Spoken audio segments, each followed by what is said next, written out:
ಅಲ್ಲ ಈ ವರ್ಷದಲ್ಲಿ ಈ ತಿಂಗಳಲ್ಲಿ 3 ವರ್ಷಕ್ಕೆ ಮುಗಿಸ್ತಾ ಇದ್ದಾರೆ. ಅದಕ್ಕೆ ಗೊತ್ತಿಲ್ಲ ನನಗೆ.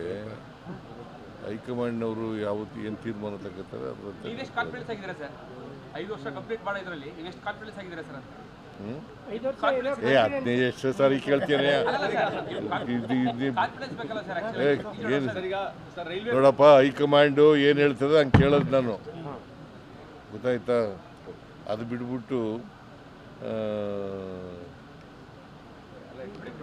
ನೀವೇನೇನೋ ಪ್ರಶ್ನೆ ಕೇಳಿದ್ರೆ ಅವ್ರು ಕೇಳೋ ಉತ್ತರ ಕೊಡೋಕ್ಕಾಗಲ್ಲ.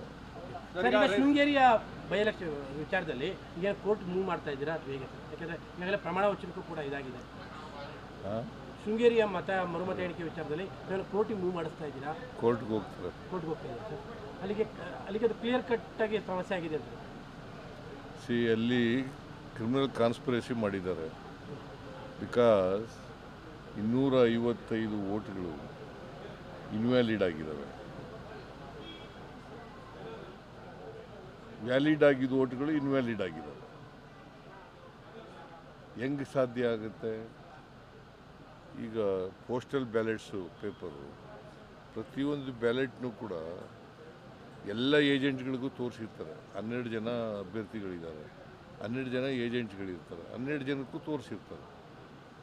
ತೋರಿಸಿ ಅದು ವ್ಯಾಲಿಡ್ ಅಂತ ತಾನೇ ಮಾಡಿರೋದು. ಆಮೇಲೆ ಇನ್ವ್ಯಾಲಿಡ್ ಅಂತಂದರೆ ಮಾರ್ಕ್ ಆಗಿದ್ದಾರೆ. ಆ ಮಾರ್ಕ್ ಹಾಕ್ಬೇಕಾದ್ರೆ ಅದು ಸಬ್ಸಿಕ್ವೆಂಟಾಗಿ ಹಾಕಿರೋದು. ಬಹುಶಃ ನನ್ನ ಪ್ರಕಾರ ಹಿಂದಿನ ಸರ್ಕಾರ ಇತ್ತಲ್ಲ, BJP ಸರ್ಕಾರ ಇತ್ತಲ್ಲ, ಅವರು ಆ ಕಾಲದಲ್ಲೇ ಮಾಡಿರತಕ್ಕಂಥದ್ದು. ಬಿಕಾಸ್ ಕೌಂಟಿಂಗ್ ಆದಮೇಲೆ ಬಾಕ್ಸ್ಗಳನ್ನು ಕೊಟ್ಟು ಕಳಿಸ್ತಾರೆ.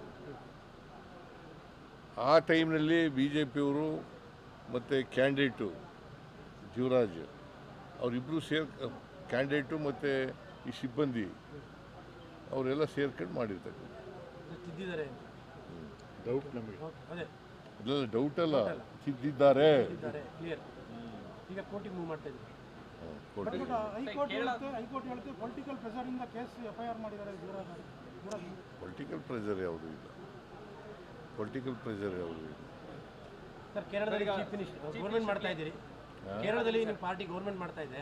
Chief minister high command railway promotion ಪರೀಕ್ಷೆಯಲ್ಲಿ ಕನ್ನಡಕ್ಕೆ ಅವಕಾಶ ಸಿಗಲ್ಲ ಅಂತೇಳಿ ತಾವು ಮಧ್ಯ ಪ್ರವೇಶಿಸಬೇಕು ಅಂತೇಳಿ ಕನ್ನಡ ಪರ ಹೋರಾಟಗಾರರು ಹೇಳ್ತಾರೆ. ಏನಂತ? ರೈಲ್ವೆ ಪ್ರಮೋಷನ್ ಪರೀಕ್ಷೆ ಇದೆಯಲ್ಲ ಸರ್, ರೈಲ್ವೆ ಪ್ರಮೋಷನ್ ಪರೀಕ್ಷೆ ಬರೀಬೇಕು, ಕನ್ನಡಕ್ಕೆ ಅವಕಾಶ ಇಲ್ಲ ಅಂತ, ಇಂಗ್ಲಿಷ್ ಹಿಂದಿಲಿ ಬರೀಬೇಕಂತೆ. ಬೆಂಗಳೂರಲ್ಲಿ ಹೋರಾಟ ಯಾರು ಮಾಡ್ತಾ ಇರೋರು ಅದನ್ನು? ಮತ್ತೆ ತಾವು ಮಧ್ಯ ಪ್ರವೇಶ ಮಾತಾಡಬೇಕು ಅಂತ. ಸರ್, ಈಗ ತಮಿಳುನಾಡಲ್ಲಿ ಹೊಸ ಗೌರ್ಮೆಂಟ್ ಬಂದಿದೆ. ಕೇಂದ್ರದವ್ರ ಮೇಲೆ ಬರೀರಿ. ಸರ್ ತಮಿಳುನಾಡಲ್ಲಿ ಹೊಸ ಗೌರ್ಮೆಂಟ್ ಬಂದಿದೆ.